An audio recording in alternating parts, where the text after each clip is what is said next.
Hi all. I'm going to present my research work. It is Param.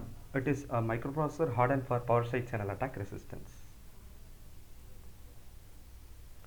If you see the processor design over the years, the main focus was on three aspects. That is to increase the performance and to reduce the area and energy overheads.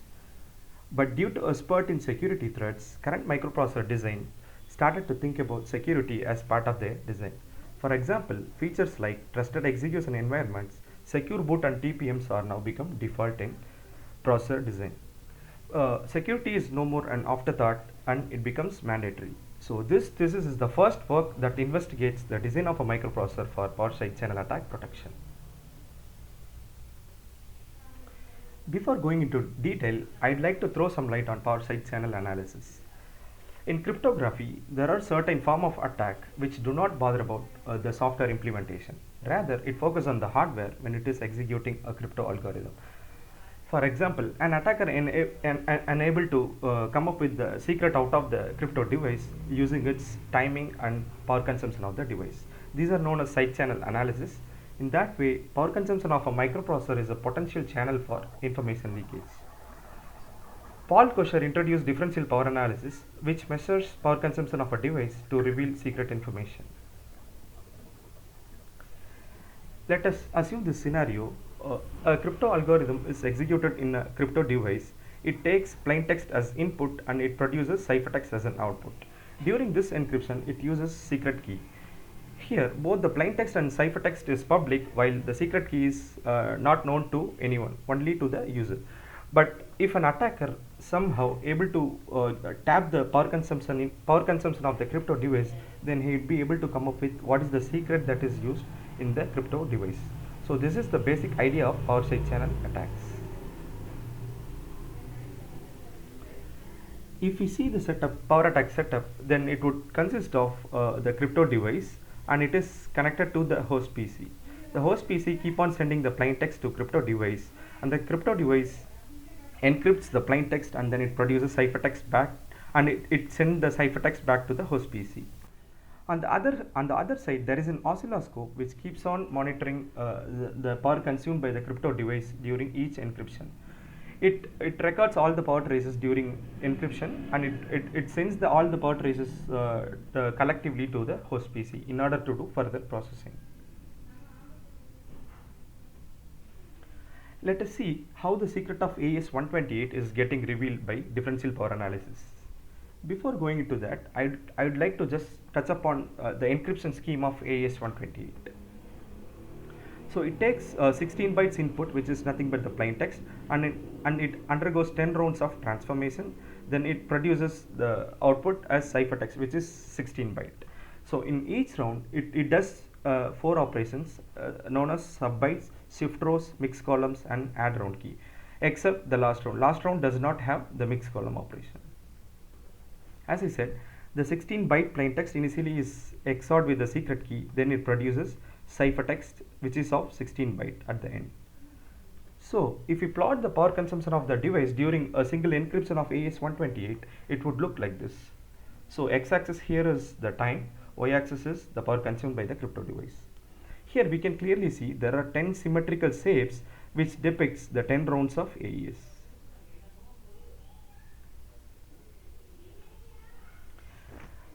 Differential power analysis. Differential power analysis takes two inputs. One is device's actual power consumption and the hypothetical model of device's power consumption. So device actual power trace can be obtained from oscilloscope, and the hypothetical model of the device can be computed using power models. The most common power models are Hamming weight model and Hamming distance model.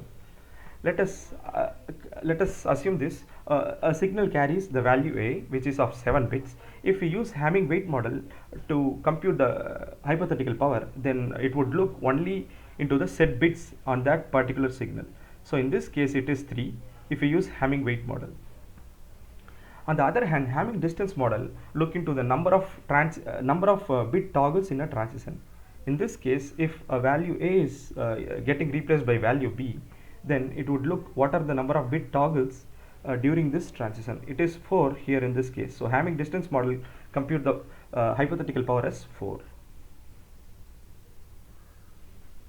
Okay, in order to do DPA, we have to produce hypothetical power out of our AES, right? For that, we are going to focus only at the last round of AES encryption. So let us say the ciphertext as y, and the x can be the intermediate value, which is nothing but the output of 9th round or input to the 10th round. So from x, y can be obtained by doing the following operation: subbytes, then shift rows, then add round key with the k secret. Here the assumption is we know what is plaintext and ciphertext. Our objective is to find what is k secret, right? So in AES 128 there are 16 bytes of secret key. We are going to guess 1 byte at a time. So in order to do that, we are going to substitute all the key guesses, all the key byte guesses from 0 to 255. So we reverse all the operations as given here. So x guess equal to we are going to inverse subbyte shift rows, then y xr key guess. We know already y, and we are going to guess all the possible key guess values from 0 to 255, so that we can produce 256 different x guess values for a given y. For a given ciphertext y, we are guessing 256 different key guesses and 256 different x value, which is known as hypothetical value. From hypothetical value, if we use Hamming weight power model, we can extract the power as 3 for 22, which is nothing but the number of set bits in 22, and 4 for 150, which is nothing but the number of set bits in 150, and so on.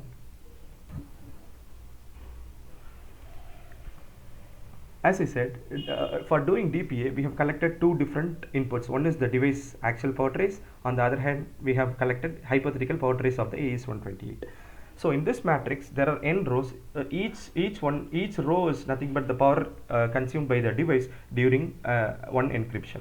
If you plot one row, the traces would look like this. There are n different rows. So y-axis here is the number of traces, and x-axis here is the time.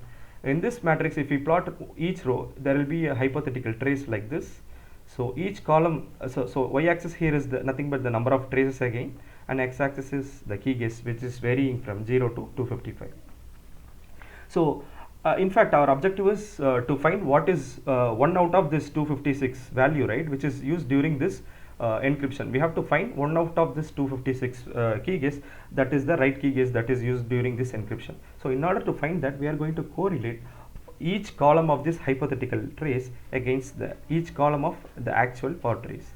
So the first column of actual power trace is correlated against the first column, which is nothing but key guess 0.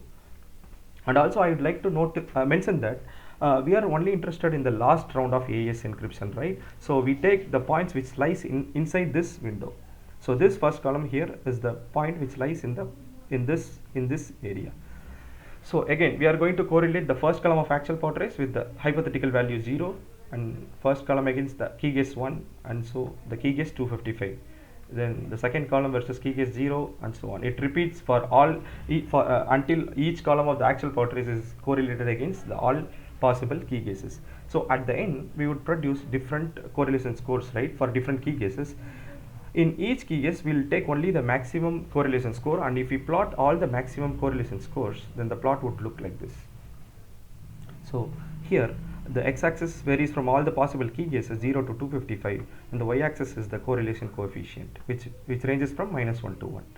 And we set our AES secret key, first byte of our AES secret as 19, and as we see here at key guess 19, there is a clear spike in the correlation when compared to all other key guesses.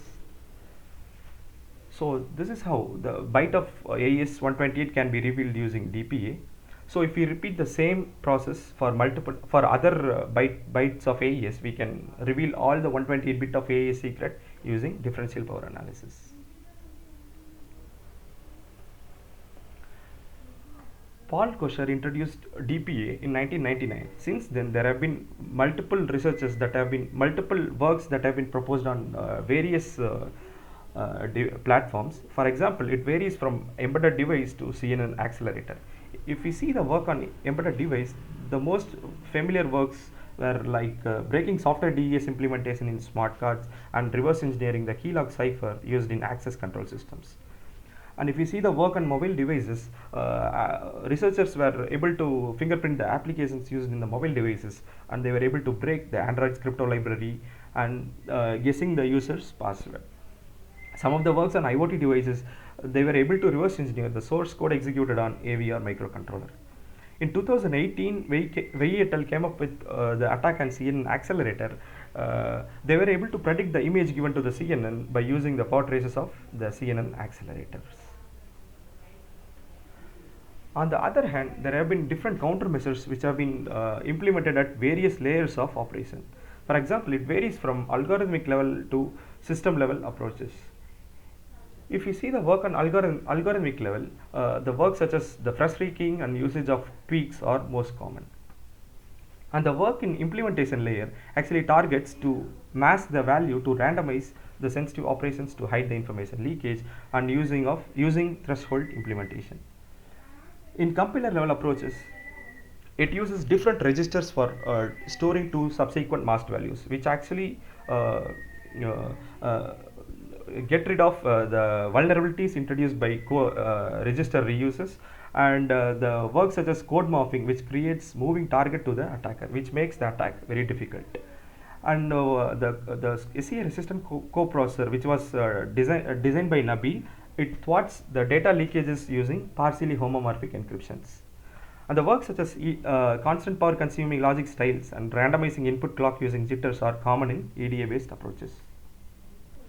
And some of the system level works that targets the switching capacitor current equalizer module, which always draws equal amount of current from the source, and using frequency dependent noise injection by Wang et al. Okay, if you see each approaches, right, from algorithmic level to system level approaches, each approaches has its own limitations. For example, the work such as algorithmic and implementation solutions does not scale well. It is very specific to crypto algorithm, and if suppose I want to provide security for an arbitrary application, I cannot do so by using these algorithmic and implementation solutions.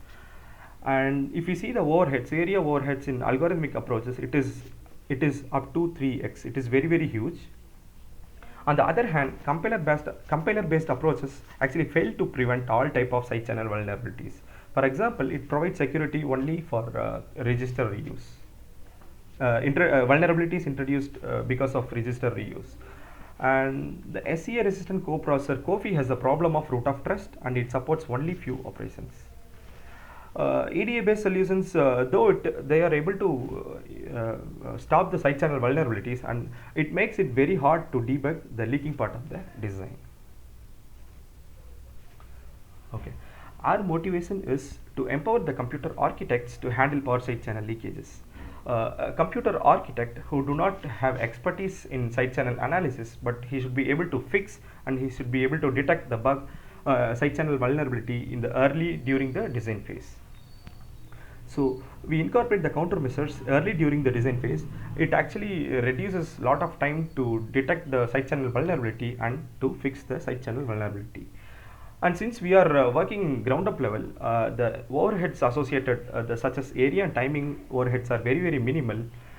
And one of our motivation is to provide security for all applications executed in a processor. And this thesis is the first work implementing countermeasure at computer architecture level.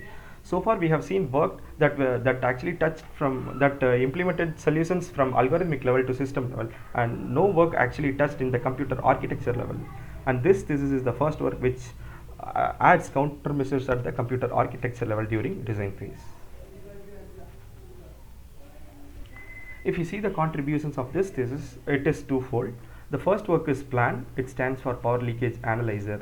It is a framework for pinpointing side channel information leaking locations in a microprocessor given its source RTL. The second work is PARAM. It stands for Power Attack Resistant Microprocessor. It is a RISC-V microprocessor designed with built-in side channel security. In the rest of the talk, we will see these two works one by one, PLAN and PARAM. So to design side channel resistant processor, we follow two steps. The first is to identify the leaking part of the design. Then once we are able to find the leaking spots, then we'll be able to come up with the countermeasures based on the nature of leakage. So when the source RTL of the processor is given, it undergoes the behavioral simulation by running the benchmark program on it. and what we get is the VCD files. It is nothing but the value change term. It consists of all the signals that present in the source RTL along with its associated transitions during the simulation of benchmark program. So if we feed VCD to the plan framework, it does couple of operations, then it produces something, the leakage report something like this. So the plan actually does pattern extraction and correlation analysis. At the end, it produces the leakage report, which actually depicts leaking part of the design by different colors. A system designer who can able to view this report and can able to come up with the leakage mitigation technique as follows. For example, in order to detect first order differential power analysis, we use two different approaches, such as using safe HTL constructs and using obfuscation functions. At the end, what we get is the power attack resistant microprocessor, which we call Param. Before going into detail, before going to see how plan is able to detect the leaking part of the design, of our reference platform, I would like to show how plan is detecting leakages in the simple circuit, which is nothing but a full adder circuit. So it is the Verilog source of the full adder circuit. It consists of 4 modules such as full adder, carry look ahead, and add round key, and carry module. So full adder is the top module here. It takes input AB and it produces output S and carry out. And there is one more input, which is the secret, which is K.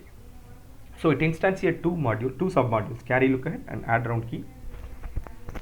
So carry look ahead module takes A, B as input and it produces S and CO as outputs. Again, it in turn calls carry module for 8 instances, C1 to C8, and then it assigns S8 into CO. And add round key uses S key, SK, CO as input, and it does summing up S and CO and XORing with K, it assigns it as Y. So overall, in this circuit, what we are interested is this expression. This is our function of interest that we are going to look into all over the design. Like these variables S and CO are known to the and while this K is the secret. Okay. As we seen, if we see the hierarchy of full adder circuit, this is the top module and these are the sub modules. Full adder calls CLA and ARK, and CLA instantiates carry module. So each module here has its sub module and its own signals. In fact, this K is the secret here. This is what we are looking for. K, these variables K, S, CO and Y. So in order to identify the leakage, we are using two traces. One is Oracle trace and we will produce the side channel trace. So Oracle traces are nothing but they are derived from the function of interest by substituting the actual secret value. For example, in this case, our function of interest is this expression. So we are substituting all the inputs S plus CO along with the actual secret. So at the end, the value what we get is the Oracle value. It contains the ground truth information. On the other hand, side channel traces are generated from the simulation data by aggregating the value of signals belonging to the same module. For example, if a particular module has many signals, we will aggregate all the signal values present in it together and will create a single quantity. That quantity actually represents a module for that module, and it actually contains the approximated power consumption information about that module. So we will generate side channel trace for different modules. Okay. Let us see how plan is generating Oracle and side channel traces for this example. So as I said, Oracle traces can be generated using the function of interest. So I here is for different input samples, we are generating different Oracle values by substituting S and CO and K. So for n inputs, we will be able to generate n Oracle traces. On the other hand, in order to create the side channel trace, we will take one module at a time. So here, if we see full adder module, it has these signals, right? So we'll aggregate nothing but we'll concatenate all the values of A, B, C, CO, K, S and Y together, and we'll put all the values as a single quantity. And this Ij here represents the ith sample and jth clock cycle. So for here, as we see here, there are n samples and d different clock cycles each side channel traces have. the values for. And once we are able to form this oracle trace and side channel trace, we test pattern extraction using as follow. So in order to do extract the pattern out of oracle trace, we are using the Hamming distance. So what it does is it takes a pair of value from this oracle trace, and it looks for the Hamming distance. So for n different oracle values, will produce n choose two different oracle Hamming distance values, which is nothing but the oracle, which we call it as oracle distance vector. Similarly, we generate patterns from each column of this side channel traces. So on each column, we'll generate n choose two different Hamming distance values. So at the end, if we see the dimension of this side channel matrix, it would be like n choose 2 cross d. Let's say the d is number of clocks that this side channel is executed. Okay, as we see in the DPA, we are going to correlate the oracle distance vector against each column of the side channel distance vector here. So at the end of correlation analysis, we'll get the correlation score for d different values. We'll pick the maximum out of all the correlation scores, which we call it as SVF. This is side channel vulnerability factor, which is the maximum correlation between oracle and side channel. And this is the leakage plot of the full adder circuit. So here it is for different modules. We plotted the leakage score. It varies from 0 to 1. So we set our threshold as 0.6 in this scenario. Like as we see here, there are only two modules. Full adder and add round actually exceeds the threshold of 0.6. This we can think of these two modules, right? Full adder and add round key. These two modules are associated with our function of interest, right? Y.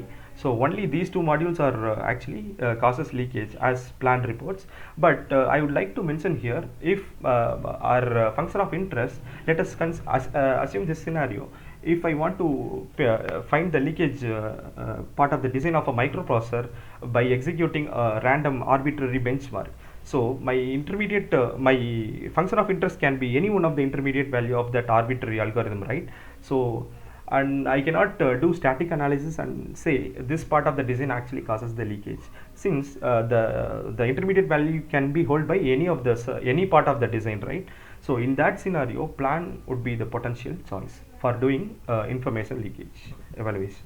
Yeah, sir. Yes, sir. How did you arrive at this threshold value?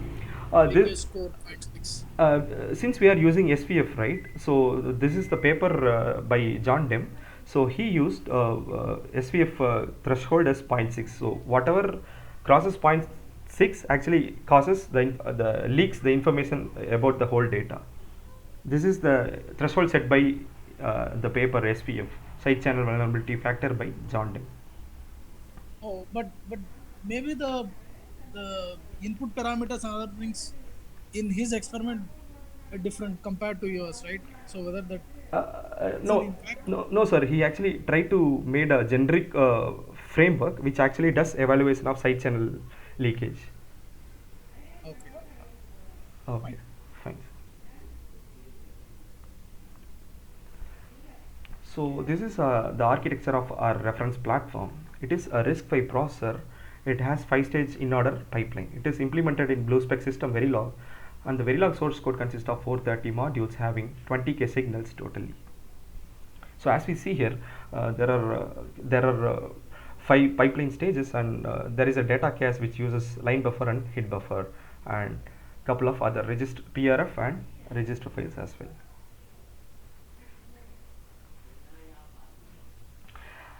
As we see, we pass the source RTL of our reference platform to plan, and plan reports the leakage as follows.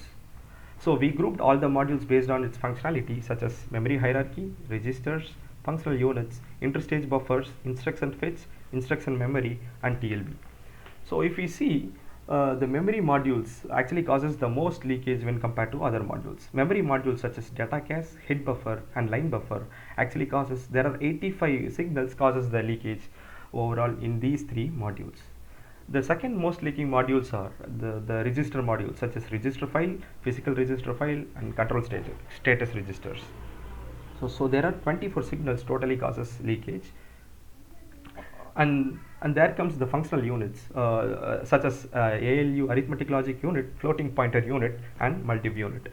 There are 21 signals we found as leaking in these three modules. But here in this floating pointer and multiv unit leakages are quite surprising because we ran AES benchmark on our reference platform. So in AES there are no floating pointer operation, and there are no multiv operation with respect to the sensitive data. But plan is actually reporting leakages in these FPU and multiv unit, and also BP unit, branch prediction unit. There is no sensitive branches with respect to AES, but plan reports leakages in BPU module as well. So and couple of other modules such as interstage buffers, all these interstage buffers leaking about one. But what is the reason why when there is no the floating point Yes, yes, sir. instructions handling Yeah, the okay, yeah sir. In the rest of the talk, we'll investigate what causes the leakage in each module, and okay we'll see how to fix each leakage okay based on the source of leakage. So, Arshad, I have one question. Yes, So, in the previous example, in the full ladder example, you had a designated key signal, right? yes, Key wire, yes, yes, key register. yes. So, in these thing like memory hierarchy or registers, so what is that register that you designated as a secret? We tested on, as I said, we ran AES as our benchmark, right? So we took multiple intermediate values such as sub byte operation and mix column, and multiple such points, intermediate values as our function of interest, and tested leakages based on those function of interest. And it almost covered the entire data path of the Shakti C. I mean the reference architecture. Okay. Is that? So you basically tracked the secrets path across all this node. Yes, exact. No, no. We take intermediate values of our benchmark, right? So as we see, the function of interest was the y s plus co XORed with k, right? In this example. But Yes. when we does this, we took all the intermediate values which is connected with the secret. So each function we can write it in terms Okay. of secret, right, in AES. So we took multiple such intermediate values as our reference, as our function of interest. You got it? Okay. So, say there is some demand request, I mean, that happens to the memory hierarchy. So Yes. how do you know that is coming from the AES and not from some other? We simulated only by AES, right? By running only AES on our reference platform. Okay. Okay. It is the result that we got out So of the how do you? simulation data. no Astrid, Okay. Yes, sir. so actually so you may be running some OS related files also, right? No, sir. It is It's a we bare metal thing or it is on FPGA. also an FPGA? Yeah, Yes. it's bare metal actually. Okay. Okay, sorry. Ambika, is your doubt clear or? Yes, sir.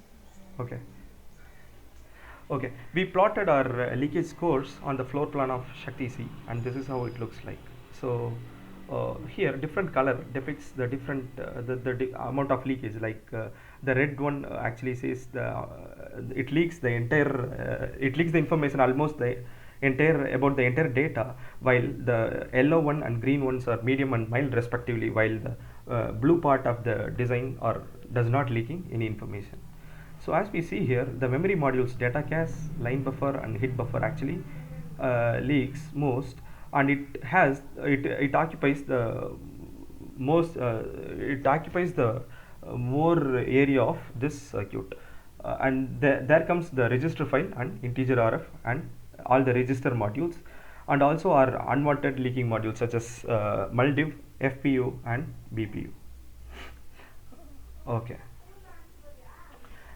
So we tested on AES we tested by running this AES 128 benchmark program. As we see here, the data paths of Shakti C interconnects all of the storage structures. So when the missing block is fetched from off-chip RAM, it puts into the line buffer while and then it forwards the critical word to the PRF while placing into the data cache. As we see here, all the memory modules, right, data cache and these buffers and memwv buffer and register files, these are holding the sensitive data. Since these modules are loading and storing the sensitive data, these modules actually leaks the information most when compared to the other modules. This is the expected result, and we did some extensive analysis on data cache to find the leakage due to address in the data cache and also the data in data cache. How much both address and data cache actually causes leakage. The result was quite surprising because we found the address in data cache actually leaks more when compared to the data. This is the plot which we obtained by fixing the value and by placing the same value on different cache addresses, and we did information leakage test on each cache set, and this is the leakage score that we got. The score ranges from 0 to 40. T score, it is a T score. It ranges from 0 to 40, and if the T score, as per side channel standard, if T score crosses 4.5, it is considered as information leakage. So here there are multiple regions actually that has more than 4.5 T score. On the other hand, we did same test on different byte values from 0 to 255, and we can see the leakage due to the byte value, data value actually is quite less when compared to the address, and also there are multiple regions that actually has leakage more than 4.5. Here we can see there are certain pattern actually repeats overall. Let us see why actually data leaks, why address in the data cache actually leaks more than data. Here in this plot, we have plotted the power consumption of each cache set on different on the same day, on loading the same data. So this is the power distribution of cache set 42, and this is the distribution of cache set 56, and so we plotted for arbitrary cache sets, power consumption of 4 arbitrary cache sets. As we see here, the power consumption of each set actually follows a footprint. It is unique and it is far apart from each other. On the other side, if you see the power consumption of different byte values, it actually overlaps each other. The distance between the distribution is quite less when compared to the address distribution of address. The point here is that the more the distribution of each cache set is, the more it is far apart from each other, the better the leakage. An attacker can easily able to profile each distribution of this power consumption of each cache set when compared to the data value. So the point is it is easy to find the address using the power when compared to data. Arshad, Yes, sir. so did you use a linear mapping between the address and the sets? Because for example, if I give address set Okay. index 0000, Okay, sir. then it will point to set 0, Yes, sir. and 0001 is set 1, and so on. So do you use that type of thing? Or because the processors which are the current day processors may Okay. not use this type of thing. They may use some other like XR information or other things, and so on, bit level XR operations to map a given address to a set. And also again, like when you have a cache memory, some Okay. sets may be faulty, so they can also map a different set to that particular one, which may not be adjacent to each other. Actually, What type of assumptions you considered here for your cache? we actually place the same data on different cache sets. Like we put the cache, we choose the cache address randomly, and we place the same data on No, different. that's true, but how did you design the cache? Uh, Whether it's like a your assumption is like set 0, set 1, set 2, set 3, all are like consecutive to each other, next to each other, and so on, or uh, that may also depend on these things, right? okay. Okay. Okay. I'm not quite sure about this, but Okay. let's. And it also does not depend on your replacement policy? No, sir. Okay, fine. Okay. Okay, and the second reason for the unwanted leakages, right? We have seen the leakages on multi unit and FPU unit. We saw these are unwanted leakages, and the reason for that is it is due to the EDA translation. The reference platform is written in BlueSpec system Verilog. When the BlueSpec compiler converts BSV into Verilog, it does certain performance centric optimization. Though this optimization keep the functionality intact, it introduces certain side channel vulnerabilities. For example, this is the expected design of execution unit. When the operand is fetched from register file, it has to be forwarded to one of the functional unit. If the instruction is of type ALU, then it has to forward the data operand to the register present in the ALU. And if the instruction type is muldiv, then it has to forward the data to operand to muldiv unit. And if it is FPU, then it has to forward the data to a register present in the FPU unit. But what happens is when the BSV compiler converts BlueSpec into the Verilog, it actually this is how the Verilog code piece of logic is realized. It actually broadcasts the register data to all of the register present in all the functional units. It actually rearranges this register and mux, and which actually causes the serious side channel vulnerability in the unwanted modules such as muldiv and FPU and BPU. Okay, we have seen the couple of reasons for information leakage. The first reason was the module which holds the sensitive data, which is highly correlated with the secret. So in order to deal these type of leakages, we obfuscate the data to break the correlation between data and power consumption. Let's say if the data D is passed to the obfuscation function, then it outputs the obfuscated data D dash. Then if we deobfuscate the data D dash again, we'll get the actual data D. So obfuscation function here for data, we are obfuscating data using obfuscation function O, which uses a key, and then it obfuscates the D and it produces data D dash. Similarly, the address A is the tag set index in the address A is obfuscated while keeping the offset of A as same. So it will produce the obfuscated address A dash. Actually, this obfuscation function lies in the critical path and it is extremely small. It uses 4-round Feistel structure.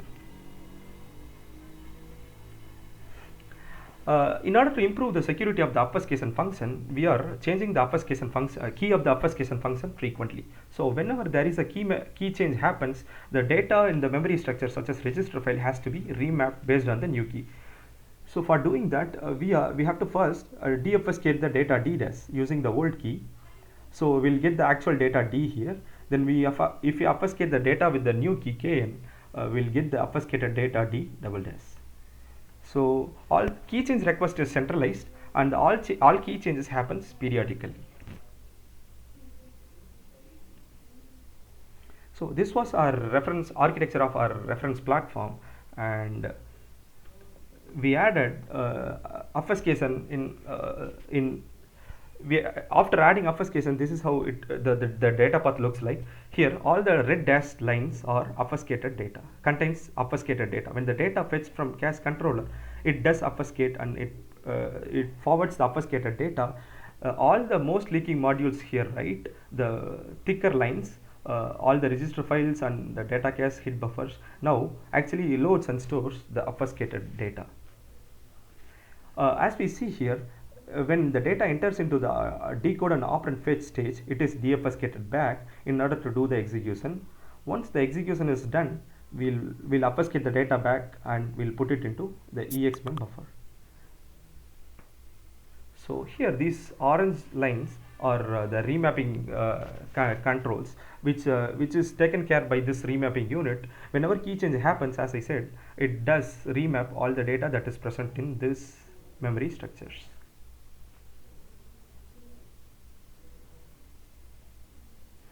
So obfuscation function uses 4-round Feistel structure. As we see here, there are four rounds, and in each round it uses affine function in order to obfuscate the n by 2 bits of the input data.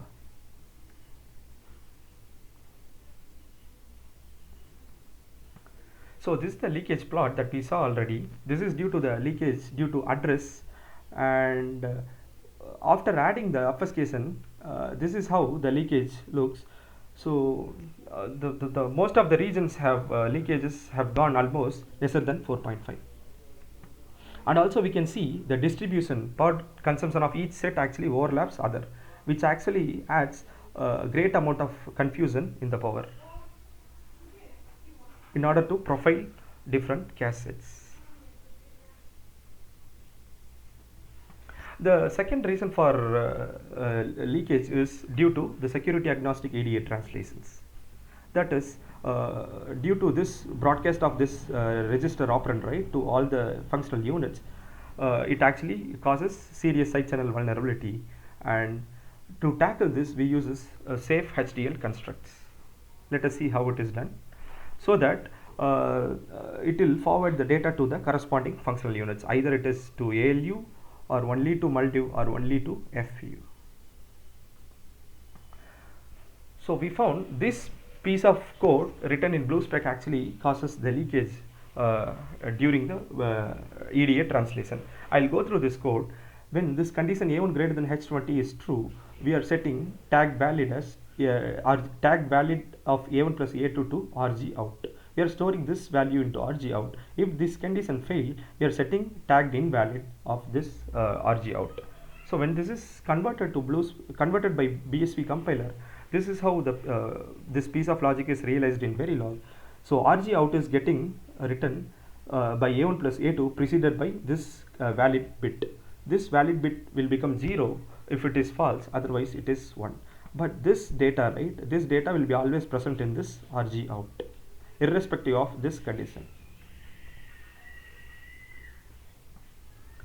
So to remove this unwanted side channel leakage, we put our explicit condition as follows.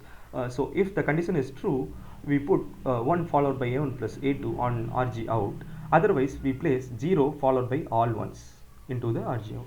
This actually writes A1 plus A2 preceded by 1 if the condition is true. Otherwise, it writes 0 followed by all 1 into the RG out.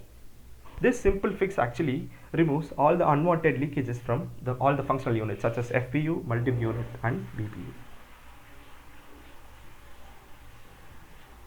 So this is the leakage plot that we have already seen. Now, after adding these two obfuscation techniques, after adding these two mitigation techniques such as obfuscation and EDA and safe HDL constructs, now the leakage plot looks like this. So here, as we see, all the memory modules, right, DCAS, register files have gone the information leakage gone very minimal, and the unwanted leakages such as FPU, Maldiv, and BPU is almost gone, and the leakage only in ALU remains same as the data is transparent in this ALU module. Though the data is transparent here, our DPA results shows even after 1 million power traces, an attacker cannot able to reveal the secret information using this design, this obfuscation and secure HDL constructs. Usage of the application of due to application of these two mitigation techniques. This is the comparison plot of Shakti-C and Param. So all the memory modules, right, initially the leakage was high, now it becomes very low, lesser than 0.4, while ALU keeps the leakage same, and also the unwanted leakages has gone, as we see. So we tested both the processor by instantiating on the Sasebo Z3 FPGA board, which has Kintex 7 FPGA. We collected power traces while executing benchmark code on both baseline and Param processors. We computed mean time key for key disclosure to measure the resistance against the first order DPA. So this is the result, DPA results. Here in Shakti-C, if we see the correct key guess, the black line, right, this is the correct key guess. So when the number of traces increases, the correlation score of the correct key guess actually increases. When it reaches around 63K, it goes high, and when it reaches 1 lakh traces, the correlation score for correct key guesses is very high when compared to incorrect key guesses. It means an attacker can able to reveal the secret by using only 63K power traces in if it is executed in Shakti C. On the other hand, if you see the leakage of param, the correlation of correct key guess actually is very less when compared to the incorrect key guesses. Even after 1 million traces, the correct key guess actually correlation of correct key guess is very less. So this is at 1 million traces, this is the correlation score of correct key guess, while the incorrect key guess remains stays here. And in param, the correct key guess actually very less when compared to the incorrect key guess, even after 1 million measurements. So if you see the overheads, the FPGA implementation of the baseline processor had 51K LUTs, and param uses 73K LUTs on Kintex 7 FPGA. Since the obfuscation function is a combination logic and it lies in the critical path, the maximum clock frequency is reduced from 48 MHz to 33 MHz. And there is no change in clock CPI, and the obfuscation function uses 152 LUTs. And we can note that area overhead can further be reduced by choosing an efficient obfuscation function.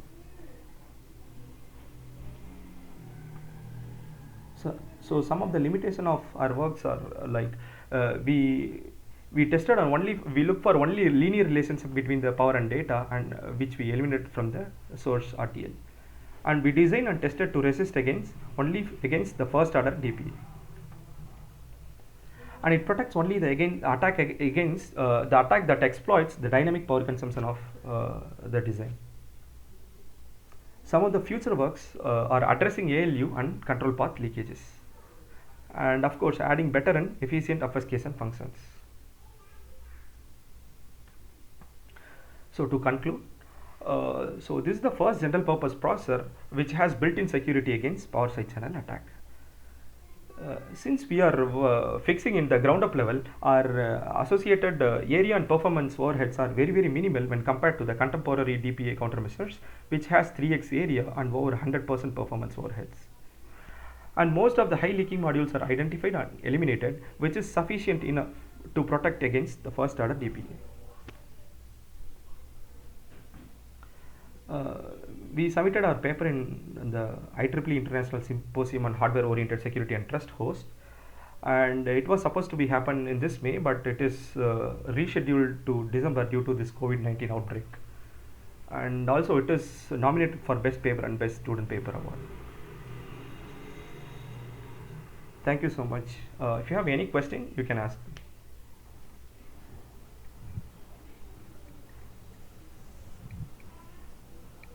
Yeah, sir. Hi sir. Sir. Yes sir. Yeah. So whether this work is only for AES, or if I change AES to something else? No sir. Yeah, let me answer.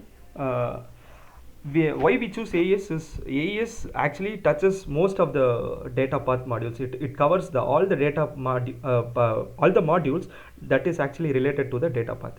Still, we have not covered the leakages that is associated with the control path. So one of our future work is actually focusing on finding the leakage on control path. Actually, this leakage report is not for AES. It is with respect to the data path of the reference platform. Okay. Okay, sir.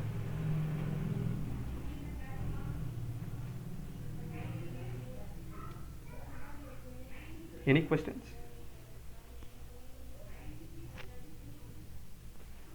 If no more. No, Arshad, I don't have any questions. Okay. So it was a nice, very interesting piece of work. Thank you. Thank you, sir. Thank you so much.